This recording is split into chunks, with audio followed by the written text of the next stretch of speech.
ومحي علامة لو قرن كرو هبينك ليلة القدر أنزلناه في ليلة القدر وما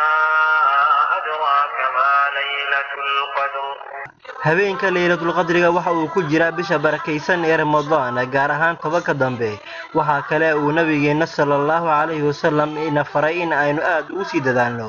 habeenada witrka ah ee tiradu tahay 15 sida habeenka 22aad 23aad habeenka 25 27 iyo habeenka 29aad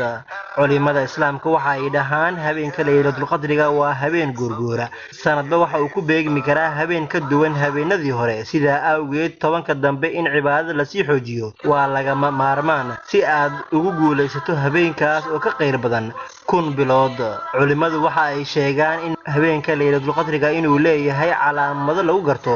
calaamadahaas waxa ay u qaybsamaan kuwa la arki karo habeenka dhexdiisa iyo waliba kuwa kale oo la arki karo marka uu waaga bari waxaana kamid ah waa habeen samadu ay saafi tahay waa habeen iftiimaya oo la moodo in dayaxu nuuraayo waa habeen aan qabow iyo kuleel toona jirin waa habeen degan oo dabeeshu ay yar tahay xasiloonida xagga qalbiga ah iyo farxadda ay helayaan dadka mu'miniinta ah oo aad u badan marka uu waagu bariyo qorraxdu waxa ay soo baxdaa iyada oo aan shuqaac lahayn habeenkaas waxa badan malaa'igta qorraxdu waxa ay soo baxdaa iyada oo casaan ah oo daciif ah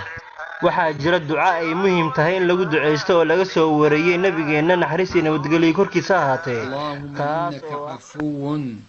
tuhibbul afwa fa'fu anni Allahumma innaka afuwun tuhibbul afwa fa'fu anni